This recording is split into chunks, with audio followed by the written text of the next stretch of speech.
বেশ কিছুদিন ধরেই আমি এই আয়াত নিয়ে চিন্তা করছিলাম, কারণ সামাজিক যোগাযোগের মাধ্যমে বা বিশ্বের বিভিন্ন দেশের মানুষজনের সাথে সরাসরি সাক্ষাতের মাধ্যমে আমার অনেক মানুষের সাথে আলাপ হয়েছে। মানুষজন তাদের চ্যালেঞ্জ বা প্রশ্ন নিয়ে আসে। আপনাদেরকে আমি প্রথমে কি ধরনের আলাপচারিতার কথা বলছি সে সম্পর্কে কিছুটা ধারণা দিয়ে তারপর কেন আমি এই আয়াতটা আমাদের সকলের মনে রাখা উচিত সেটা জানাতে চাই। আমরা এখন এমন এক সময়ে বাস করছি যখন আমরা অনেক বিভ্রান্তির ধাঁধায় পড়ে আছি। আমাদের সকলের অনেক প্রশ্ন আছে। উদাহরণস্বরূপ, মানুষ অনেক কঠিন পরীক্ষার মধ্য দিয়ে যাচ্ছে তাদের ব্যক্তিগত জীবনে। যখন একজন বিশ্বাসী তার দিন সম্বন্ধে খুব ভালোভাবে জানে এবং তার আল্লাহর কিতাব সম্পর্কে জানে এবং তার অনুধাবন করে সেই প্রশান্তি, আন্তরিক পরামর্শ এবং আল্লাহর কিতাব যে উপশম প্রদান করে তার প্রেরিত নবী সাল্লাল্লাহু আলাইহি ওয়াসাল্লাম সুন্নাত থেকে যা পাওয়া যায়, তখন তার আল্লাহর দিনে প্রশান্তি পায়। কিন্তু এখন আমরা এক অদ্ভুত সময় বাস করছি। আমরা এটাকে তথ্যের যুগ বলি, কিন্তু আমাদের বেশিরভাগই আমাদের নিজেদের ধর্ম সম্বন্ধে বেশি কিছু জানি না। আমি সত্যিই জানি না কিভাবে আমাদের কিতাব এবং আমাদের বিশ্বাস এবং আমাদের ধর্মগ্রন্থ আমাদের উপশম দিতে পারে। এটা কিভাবে আমাদের কঠিন সময় সাহায্য করতে পারে। যখন এমনটা ঘটে তখন আমরা শয়তানের সহজ শিকারে পরিণত হই। যখন মানুষ কঠিন সময়ের মধ্য দিয়ে যায় তখন শয়তান তাদের কাছে সকল প্রকারের চিন্তা নিয়ে আসে। ধরুন কেউ অসুস্থ, সে হাসপাতালে এবং সে সব ধরনের ওয়াসওয়াসা পাচ্ছে বিশ্বাসের ব্যাপারে, কদরকে নিয়ে প্রশ্নের মুখোমুখি হচ্ছে। মানুষ চাকরি হারিয়ে ফেললে, বিয়েটা সুখকর না হলে, লেখাপড়ার ক্ষেত্রে মুশকিল দেখা দিলে, আপনি যে সমস্যার মধ্যে দিয়ে যান না কেন, বা স্বাস্থ্য সংক্রান্ত কিছু হতে পারে, এমন ক্ষেত্রে প্রশ্ন করতে শুরু করা খুব সহজ। আল্লাহ কি আদৌ আমাকে ভালোবাসেন? তিনি কেন আমার সাথে এমন আচরণ করছেন? আমার কি দোষ ছিল যে আমি এই সমস্যায় পড়বো? আমি এত দোয়া করলাম, আল্লাহ তাতে সাড়া দিলেন না, সে কোনো পরোয়াই করলেন না। আমি পুরো রমজান মাস প্রার্থনা করলাম, এমনকি উমরাও করলাম, আমি এখনো দোয়া করছি যে আমার সন্তানকে আরোগ্য দিন, আমার এই সমস্যা দূর করে দিন, কিন্তু আমার সেই সমস্যা তো এখনো আছে। এইসব আপনার ব্যক্তিগত জীবনে, এবং এটাই যথেষ্ট কঠিন। উপরন্তু সারা দুনিয়ায় একটা সংকটকাল চলছে। উদাহরণস্বরূপ, আপনাদের অনেকের পরিবার সিরিয়ায় আছে, বা সারা দুনিয়ায় সিরিয়ার মতো জায়গায়, যে জায়গাগুলো পুড়ছে, যেখানে পরিবার নিরাপদ নয়, সন্তানেরা নিরাপদ নয়, যেখানে সব ধরনের মানবিক বিপর্যয় ঘটে চলছে এবং মানুষ মারা যাচ্ছে। ব্যাপারটা অনেকটাই যেন রাসূল সাল্লাল্লাহু আলাইহি ওয়াসাল্লামের বাণীকে পূর্ণ করার জন্য, যে হত্যাকারী জানবে না যে সে কেন মারছে, আর যাকে হত্যা করা হচ্ছে সেও কারণটা জানবে না। এমন এক সংকটময় পরিস্থিতিতে অনেক মানুষ প্রশ্ন করা শুরু করে যে কেন আমরা ব্যক্তিগত জীবনে তো বটেই, এমনকি সারা দুনিয়ায় পাগলাটে ঘটনা ঘটে চলছে। এই সব কিছুতে আল্লাহ কোথায়? তিনি কি এইসব সমস্যা দূর করতে পারেন না? এমন তো না যে আমরা দোয়া করছি না। কুনুতে নাজিলা প্রতি রাতেই সারা দুনিয়ায় মসজিদে পড়া হচ্ছে, আল্লাহুম্মা সুরিল ইসলাম ওয়াল মুসলিমিন, আইজিল ইসলাম ওয়াল মুসলিমিন। মুসলিমদের সহায়তা করুন, ইসলামকে সহায়তা করুন, মুসলিমদের শক্তি দিন, ইসলামকে শক্তি দিন। হে আল্লাহ, আমাদের দিনের শত্রুদের বিরুদ্ধে শক্তি দিন। মনে হচ্ছে যে শত্রুরা দিন দিন আরো শক্তিশালী হচ্ছে আর বেশি বেশি করে রক্তপাত ঘটাচ্ছে। সেই মুহূর্তে কোনো ব্যক্তি তার ধর্ম নিয়ে খুবই হতাশ হয়ে যায় এবং চিন্তা করা শুরু করে এসবের কোনো মানে হয় না, আমি কেন দোয়া করব, কিছুই তো বদলাবে না। এটা কিন্তু আসলে খুব সার্বজনীন একটা সমস্যা। এই সমস্যার ফলাফল স্বরূপ কিছু জিনিস ঘটে। কিছু মানুষ দোয়া করাই বন্ধ করে দেয়, শুধু দোয়াই নয়, এমনকি তারা নামাজ পড়াও বন্ধ করে দেয়, পরোয়া করে না। নামাজকে আল্লাহ এভাবে বর্ণনা করেছেন যে এটা একটা সুরক্ষা, এটা একটা সুরক্ষা। ইন্না সালাতা তানহা আনিল ফাহশাই ওয়াল মুনকার। নামাজ আপনাকে সব ধরনের লজ্জাহীনতা, অশ্লীল আচরণ এবং সব ধরনের ক্ষতি থেকে রক্ষা করে, সব ধরনের ক্ষতি থেকে রক্ষা করে।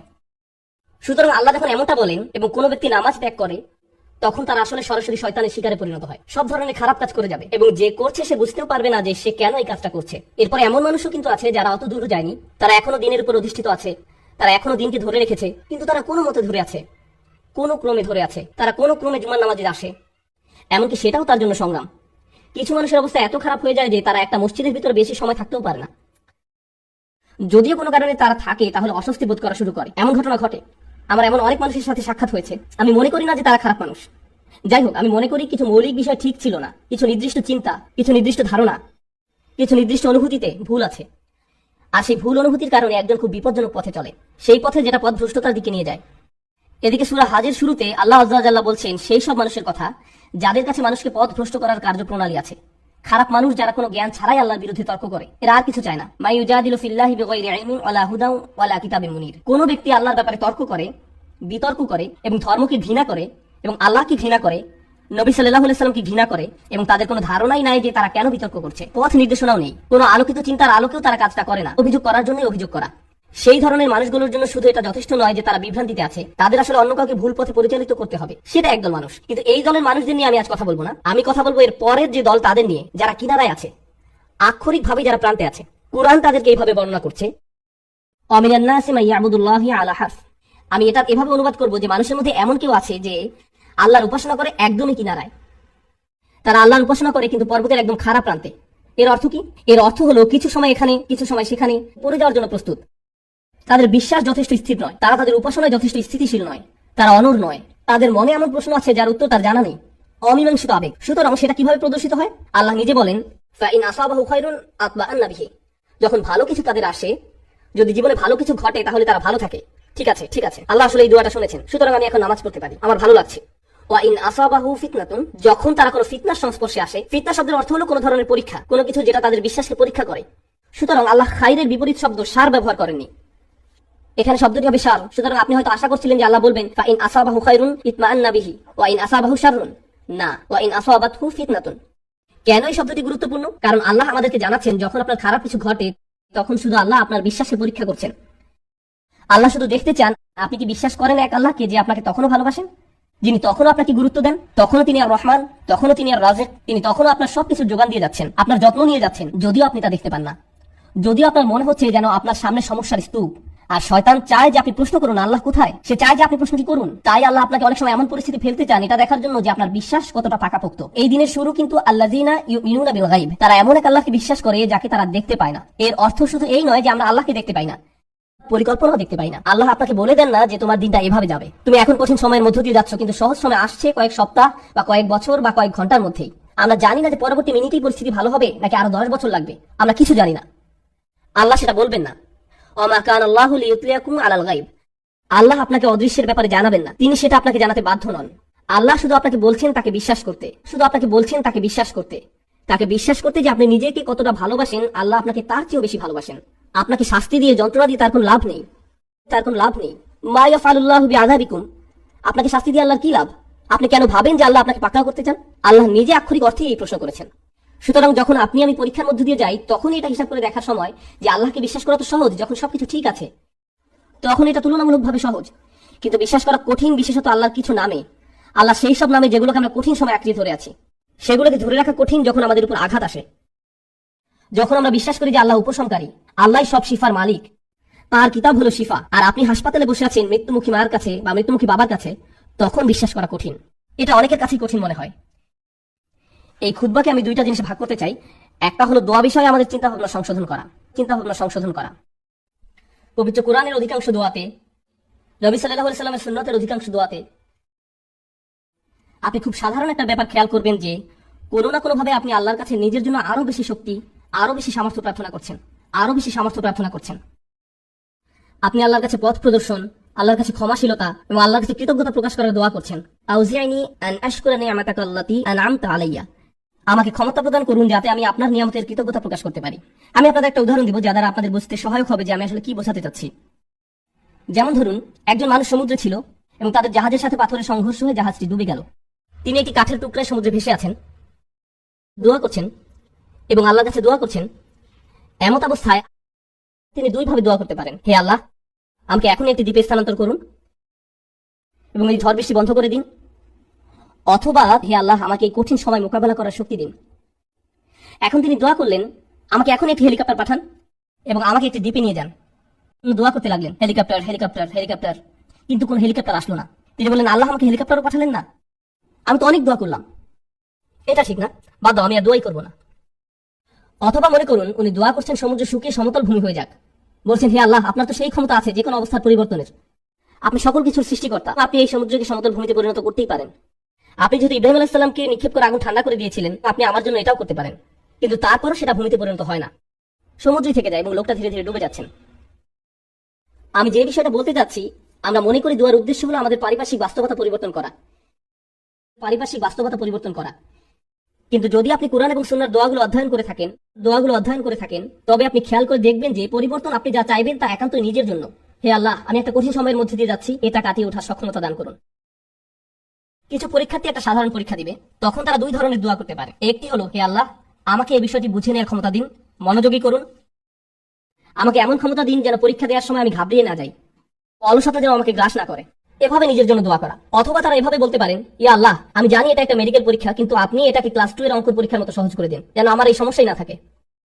আপনি হয়তো বাস্তবতা বদলাবার জন্য দোয়া করতে পারেন, অথবা নিজের সক্ষমতা বৃদ্ধির জন্য দোয়া করতে পারেন। বেশিরভাগ মানুষ যারা ধর্মবিশ্বাসী দুর্বল, তারা নিজেদের ক্ষমতা বৃদ্ধি বা নিজেদের পরিবর্তন চায় না, এবং আল্লাহর কাছেও তাই চায়। কিন্তু আসলে কি সেই পরিবর্তন হয় না? এবং যখন পরিবর্তন হয় না, তখন তারা আল্লাহকে দোষারোপ করে, কেন আপনি আমার পৃথিবীকে পরিবর্তন করেননি, কেন আপনি সবকিছুকে আমার জন্য সহজ করে দেননি। আপনি যদি চান বাস্তবতা আপনার পক্ষে থাকবে, তাহলে আপনাকে সত্যিকার ভাবে শিখতে হবে কিভাবে আল্লাহর কাছে সমর্পিত হতে হয়। এমন নয় যে যখন কিছু প্রয়োজন, কোন সমস্যা, তখনই আল্লাহর কাছে সাহায্য চান, বরং আপনি আল্লাহর কাছে সব সময় আসবেন, আপনাকে সব সময় তার কাছে সমর্পিত হতে হবে। এভাবে এই মনোভাবের উন্নতি হবে এবং এমন একটি সময় আসবে যখন বাস্তবতা আমাদের কাছে আত্মসমর্পণ করবে। আর সেই সময় হলো যখন আমরা আল্লাহর সাথে মিলিত হব। আমরা যা চাই তা সবই আমরা পাবো। সমস্যা হলো আমরা সবাই এই মুহূর্তে চাই। আল্লাহ বলছেন, আমি তোমাদের সবই দিব, কিন্তু এখন তোমরা কিছু ভালো অভিজ্ঞতা অর্জন করবে এবং কিছুটা পরীক্ষায় পড়বে। আর একমাত্র যে কারণে তিনি আমাদের পরীক্ষায় উপনীত করেন তা হলো তিনি চান আমরা যেন উত্তীর্ণ হই এবং জান্নাতের জন্য যোগ্যতা অর্জন করি, কারণ এই কষ্টকর যাত্রা আমাদেরকে তার সান্নিধ্যে নিয়ে আসবে। পরবর্তী প্রসঙ্গে আসতে পারি যাতে করে এই আয়াত শেষ করতে পারি। প্রতিবন্ধকতার উদ্দেশ্য, আমরা আমাদের জীবনে কিছু জিনিস চাই। একজন যুবক হয়তো বিয়ে করতে ইচ্ছুক বা একজন যুবতী বিয়ে করতে ইচ্ছুক। আপনি একটা ভালো চাকরি বা বাড়ি চান, আপনি চান আপনার পরিবার ভালো থাকুক, আপনি সন্তানদের ভালোভাবে লালন পালন করতে চান, তাদের জন্য ভালো শিক্ষা, তাদের ভালো বিয়ে দিতে চান। আমাদের জীবনে বিভিন্ন জিনিসের অগ্রাধিকার রয়েছে, এমন জিনিস যা আপনি চাচ্ছেন গত মাস থেকে। আপনি বিভিন্ন জিনিস এই জীবনে অর্জন করতে চান। আল্লাহ তার কিতাবে আমাদের শিক্ষা দেন যে এমন একটা জিনিস আছে তা যদি তোমরা অর্জন করতে পারো সেটা হবে তোমাদের জীবনের সবচেয়ে বড় অর্জন। সব ঠিক হয়ে যাবে যদি তোমরা এই জিনিস পাও, এবং সেই জিনিস হলো আল্লাহর নিকটবর্তী হওয়া, আল্লাহর সাথে ভালো সম্পর্ক তৈরি করা, তার সাথে সত্যিকারের সম্পর্ক ও বন্ধন তৈরি করা। কিন্তু সমস্যা হলো যখন জীবন সত্যি ভালো থাকে তখন তারা পথভ্রষ্ট হয়ে পড়ে। আপনি তখন ভিডিও গেম থেকে শুরু করে চলচ্চিত্র, তা থেকে সোশ্যাল মিডিয়ার হালচাল, তা থেকে রেস্টুরেন্টে বন্ধু বান্ধবদের সাথে ঘোরাঘুরি, দিন শেষে ঘুমিয়ে পড়েন। আল্লাহকে ভুলে যান, আল্লাহকে মনে রাখেন না, ভুলে যান। এরপর যখন কঠিন সময় আসে তখন বন্ধুরা আর সাথে থাকে না, খেলাধুলা ভালো লাগে না, গাড়িটাও ভালো লাগে না, কারণ স্বাস্থ্য নষ্ট হয়ে গেছে। আর যখন শরীর অসুস্থ হয়ে পড়ে কোনো কিছুই আর ভালো লাগে না, খালি তখন মনে হয় যে আমি কখন হাসপাতালের থেকে ছাড়া পাবো। আমি যদি আবার হাঁটতে পারতাম। মানুষজন আপনার পছন্দের খাবার আনবে, আপনি খেতে যাচ্ছেন না। আপনার পছন্দের মুভি দেখাবে, আপনি দেখতে চান না। আপনি সারাক্ষণ যেসব বিষয় নিয়ে মেতে থাকতেন, একটার পর একটার পিছে ছুটে বেড়াতেন, আজ আর কিছুই ভালো লাগে না। কোনো কিছুর প্রতি আজ আপনার কোনো আগ্রহ নেই, কারণ আল্লাহর একটি রহমত আপনার জন্য কিছুটা কমে গিয়েছে। এমত অবস্থায় আপনার জন্য দুইটা উপায় রয়েছে। আপনি যদি এমন মানুষ হন যাদের অবস্থান বিশ্বাসের একেবারে প্রান্ত সীমায়, আপনি আল্লাহকে দোষ দেওয়া শুরু করতে পারেন, আপনি কেন আমাকে এই বিপদে ফেললেন।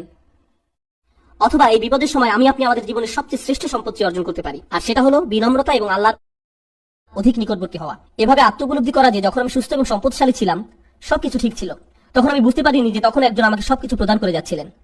আল্লাহ আমাকে প্রতি মুহূর্তে যোগান দিয়েছিলেন, আমি এর কোনো কিছুরই যোগ্য ছিলাম না। এই জন্যই আল্লাহ সুবহানাহু ওয়া তাআলা বলেন, উলাইকা লাহুম নাসিবুম মিম্মা কাসাবু। আল্লাহ ফাদলের কথা বর্ণনা করেছেন, অবতাগু মিন ফাদলিল্লাহ, আল্লাহর অনুগ্রহ তালাশ করো। আপনি কিছু উপার্জন করতে পারেন না, আপনি যা কিছুই পান তা আপনার প্রতি আল্লাহর অনুগ্রহ মাত্র।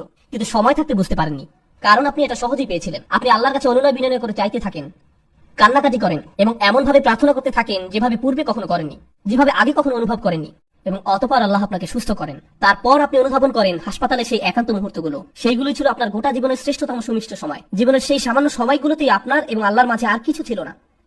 সেই মিষ্টি মুহূর্তগুলো আপনাকে আখিরাতে রক্ষা করে দিতে পারে। এই মুহূর্তগুলি হতে পারে সবচেয়ে বড় পুরস্কার যা আল্লাহ আপনাকে দিয়েছেন। যখন সময় কঠিন হয়ে যায়, ওয়া ইন আসাবাতহু ফিতনাতুন ইনকালাবা আলা ওয়াজহিহি, এবং যদি কোনো পরীক্ষায় পড়ে তখন মুখ ঘুরিয়ে নেয়। তার মানে কি? তার মানে আমি আল্লাহর কাছে কিছুই চাই না। কিভাবে তিনি আমাকে ছেড়ে গেলেন, কেন তিনি আমাকে বিপদে ফেললেন? আমাদের সময়টা উপলব্ধি করা খুবই সহজ। আমরা অস্বাভাবিক এক ভোগবাদী সমাজে বসবাস করি, যেখানে সবকিছু সহজলভ্য এবং দ্রুত লাভ করা যায়। বিনোদন পেতে চান, ফোনে একটা অ্যাপ খুললেই হবে। কিছু কিনতে চান, জাস্ট অ্যামাজন থেকে অর্ডার করুন, এটা আপনার ঘরে পৌঁছে যাবে। সবকিছু কষ্ট ছাড়া পাওয়া যায় এবং সবকিছু সাথে সাথেই পাওয়া যায়। আপনি কিছু চাইছেন, আপনাকে তার কাছে যেতে হবে না, সেটাই আপনার কাছে আসবে। সবকিছু দ্রুত হয়। আমাদের এখন আপ্যায়িত হওয়ার অভ্যাস হয়ে গিয়েছে। আপনার একটা অর্ডার যদি 2 থেকে 3 দিনের জন্য দেরি হয়, তবে আপনি তাকে 1 স্টার বা থামস ডাউন খারাপ রেটিং দিচ্ছেন। আমরা এতে অভ্যস্ত হয়ে গেছি। এমত অবস্থায় আপনি যখন আল্লাহর কাছে দোয়া করছেন, আপনার সমস্যাগুলো সমাধান চাইছেন, আপনার সবকিছু দ্রুত এবং ত্বরিত করা দরকার। আমার আর ভালো ভোক্তা অধিকার চাই। যখন এটা হয় না তখন আপনি বলেন বাজে সার্ভিস, আমার আর ভালো ভোক্তা অধিকার চাই, আমার আর ভালো ভোক্তা অধিকার চাই। আপনার ভাবখানা তখন এমন হয়ে যায় যে আমি আল্লাহর কাছে আর কিছুই চাইবো না, কোনো অর্ডার দিব না। আপনি এখন ক্রেতার মতো সুবিধা পেতে চান, আর আপনি আল্লাহর কাছ থেকে মুখ ফিরিয়ে নেন এবং বলেন তিনি আমার কথা শুনছেন না, আমার সমস্যার সমাধান করছেন না। বুঝতে চেষ্টা করুন যে সবার জন্য আল্লাহর পরিকল্পনা রয়েছে। দুটো উদাহরণ দিচ্ছি। ইয়াকুব আলাইহিস সালামের ক্ষেত্রে দেখুন, তিনি তার ছেলে ইউসুফ আলাইহিস সালামকে হারিয়ে ফেলেন। আল্লাহ বহু বছর পর সেই সন্তানকে তার কাছে ফিরিয়ে দেন। আবার মুসা আলাইহিস সালামের ক্ষেত্রে মুসা আলাইহিস সালামের মা তার সন্তান হারিয়েছিলেন, কিন্তু কয়েক ঘন্টার ব্যবধানে আল্লাহ সে বাচ্চাটাকে ফেরত দেন। কেননা কয়েক ঘন্টার মধ্যেই যখন বাচ্চাটা ক্ষুধার্ত হয়, পরবর্তী খাবার সেই একই মায়ের কাছ থেকেই পায়, কারণ সে অন্য কারো কাছ থেকে খাবে না। আমি কি বলতে চাচ্ছি? এই জগতে আল্লাহ কখনো কখনো নিমেষে আমাদের বিপদ মুক্ত করেন, আবার কখনো বা বহু বছর পরে বিপদ মুক্ত করেন, কিন্তু প্রতি ক্ষেত্রেই আল্লাহ ভালোর জন্যই করেন। আমি কি বলতে চাচ্ছি? ভালোর জন্যই করেন। আমি বিশেষত ইয়াকুব আলাইহিস সালামের গল্পটা পছন্দ করি, কেননা এই ঘটনার কল্যাণকর দিকগুলো চিন্তা করে দেখুন একবার। এত বছর ধরে বাবা কাঁদলেন এবং প্রায় নিজের দৃষ্টিশক্তি হারিয়ে ফেললেন, তাই না? কোরআনের ভাষায় অবিয়াদ তাই না হোক। কোন আলেম যেমন আলুসি রহমতুল্লাহ আলাইহি মন্তব্য করেন, তিনি কাঁদতে কাঁদতে অন্ধ হয়ে গিয়েছিলেন। এখন এই পুরো সময়টা জুড়ে ইউসুফ আলাইহিস সালাম কোথায় ছিলেন? তিনি ছিলেন জেলে। প্রথমত তিনি ছিলেন শিশু শ্রমিক এবং বড় হওয়ার পর জেলে যান, বহু বছর জেলে কাটান। হয় তিনি ছিলেন শিশু শ্রমিক, নতুবা তিনি জেলের কয়েদি হিসেবে জীবনযাপন করেন। প্রথমত তিনি ছিলেন শিশু শ্রমিক, নতুবা তিনি জেলের কয়েদি হিসেবে জীবনযাপন করেন। সুন্দর জীবন ছিল না, এটা সুন্দর জীবন নয়। কিন্তু এরপরও যখন তিনি রাজার স্বপ্নের অর্থ বলেন এবং সেই স্বপ্নের অর্থ হয় যে পুরো অর্থনীতিতে 7 বছরের মধ্যে ধস নামবে, মানুষজন দুর্ভিক্ষে মারা যাবে, একজনই তখন সেই সমস্যার সমাধান জানতেন, তিনি হলেন ঈসু আলাইহিস সালাম। যদি তিনি জেলে না থাকতেন তাহলে রাজাকে সাহায্য করতে পারতেন না। বুঝতে পেরেছেন?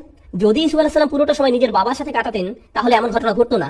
তাই এখন যেহেতু তিনি সেখানে রয়েছেন এবং স্বপ্নের ব্যাখ্যা দেন এবং বলেন আমি পারবো সমস্যার সমাধান করতে, আমাকে সম্পদ রক্ষার দায়িত্ব দিন, আমি পারবো সমস্যার সমাধান করতে, আমাকে সম্পদ রক্ষার দায়িত্ব দিন, এবং তিনি যখন এই কাজগুলো সম্পাদন করেন তখন কি হলো?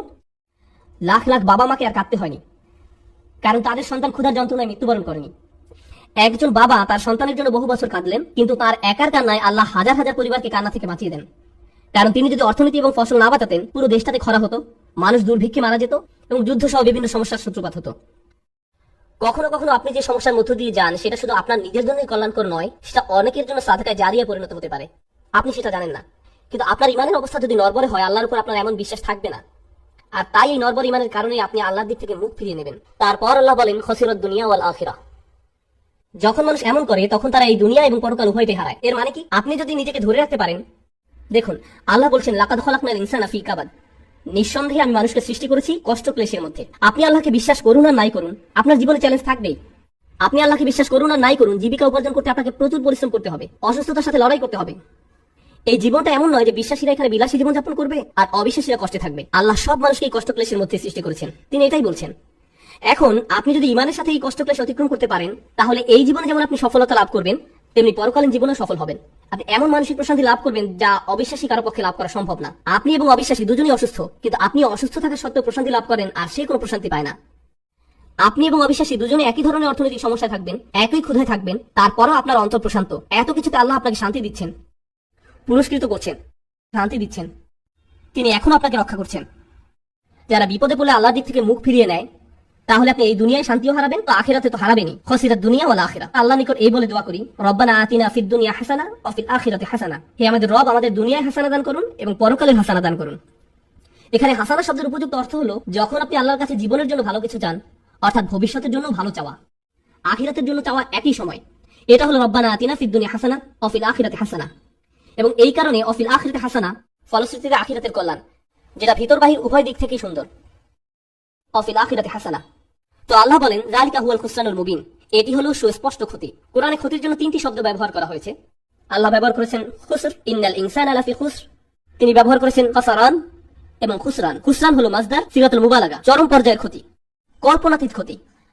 আল্লাহ তাআলা যত ক্ষতির কথা বলেন তার মধ্যে সবচেয়ে খারাপ হলো এটা। এমন একজন যে সত্যিকারের ইমানদার ছিল, যখন সময় খারাপ হয়ে পড়ে তখন ইমান হারিয়ে ফেলে, যার ফলে সে এই জীবন এবং পরকাল উভয়টাই হারায়। তার কিন্তু সব ছিল, আল্লাহ তার জন্য সব সাজিয়ে রেখেছিলেন, তার জন্য সব সাজিয়ে রাখা হয়েছিল। সুতরাং আমি এই কথা বলে শেষ করছি। আল্লাহ আযজা ওয়া জাল্লা বর্ণনা করেন আল্লাযীনা ইয়ারিসুনাল ফিরদাউস, তারা ফিরদাউসের উত্তরাধিকার লাভ করবে। অবাক করা শব্দ। আল্লাহ অনেক জায়গায় বলেন তারা জান্নাতে প্রবেশ করবে, কিন্তু সূরাতুল মুমিনে আল্লাহ বলেন তারা জান্নাতের উত্তরাধিকার লাভ করবে। আপনারা জানেন উত্তরাধিকার হলো তা যা আপনি আপনার পূর্বপুরুষের কাছ থেকে পেয়ে থাকেন, আপনার পরিবারে তার মালিক ছিল। রাসূল সাল্লাল্লাহু আলাইহি ওয়াসাল্লাম আসলে এটাকে এভাবে বর্ণনা করেছেন, এর দুটি ব্যাখ্যা রয়েছে। জান্নাত আমাদের পিতা আদম আলাইহিস সালামকে দেয়া হয়েছিল, তাই আমরা এর জন্য ইতিমধ্যে যোগ্যতা সম্পন্ন, ইতিমধ্যেই। সুতরাং আমরা মিরাস হিসাবে সেখানে দাখিল হব, আমরা উত্তরাধিকার সূত্রে এটা লাভ করব। কিন্তু আরেকটি সুন্দর হাদিস আমি পেয়েছি যখন আমি এটা নিয়ে অধ্যয়ন করছিলাম, ফিরদাউস নিয়ে পড়ছিলাম। রাসূল সাল্লাল্লাহু আলাইহি ওয়াসাল্লামের এক বিস্ময়কর হাদিস। রাসূল সাল্লাল্লাহু আলাইহি ওয়াসাল্লাম বলেন আল্লাহ জান্নাতুল ফিরদাউসের সকল মানুষের জন্য ঘর তৈরি করে রেখেছেন। আল্লাহ জান্নাতুল ফিরদাউসের সকল মানুষের জন্য ঘর তৈরি করে রেখেছেন, সকল মানুষের জন্য, শুধুমাত্র বিশ্বাসীদের জন্য না। কিন্তু কিছু মানুষ ওখানে যেতে চায় না। বিশ্বাসীরা যখন যাবে তখন তারা অনেক খালি ঘর দেখতে পাবে, সুতরাং তারা সেই ঘরগুলো উত্তরাধিকার সূত্রে পাবে। আল্লাহ আমাদেরকে তাদের অন্তর্ভুক্ত করুন যারা উত্তরাধিকার সূত্রে জান্নাতের ঘর পাবে, তাদের নয় যাদের ঘর খালি থাকবে। যে ঘর আল্লাহ আমাদের জন্য বানিয়েছেন সেগুলো এখনই সেখানে আছে। আপনার প্রতি আল্লাহর প্রত্যাশা রয়েছে যে আপনি সর্বশ্রেষ্ঠ জান্নাতে প্রবেশ করতে পারবেন, সুতরাং এটা নষ্ট করবেন না। দুর্বল ঈমান নিয়ে থাকবেন না, আল্লাহর প্রতি নিজের বিশ্বাস হারাবেন না। জীবনের কঠিন সময়গুলোকে এভাবে দেখুন, আল্লাহ দেখতে চান আপনি সেই ঘরগুলোর জন্য কতটুকু মূল্য দিতে চান। আল্লাহ আমাদের কঠিন সময়গুলো তার সহায়তায় পার করার তৌফিক দিন, এবং যাতে আমরা কখনোই কোনো পরিস্থিতিতে তার উপর থেকে বিশ্বাস না হারাই। বারাকাল্লাহু লি ওয়া লাকুম। আসসালামু আলাইকুম ওয়া রাহমাতুল্লাহি তাআলা ওয়া বারাকাতুহু।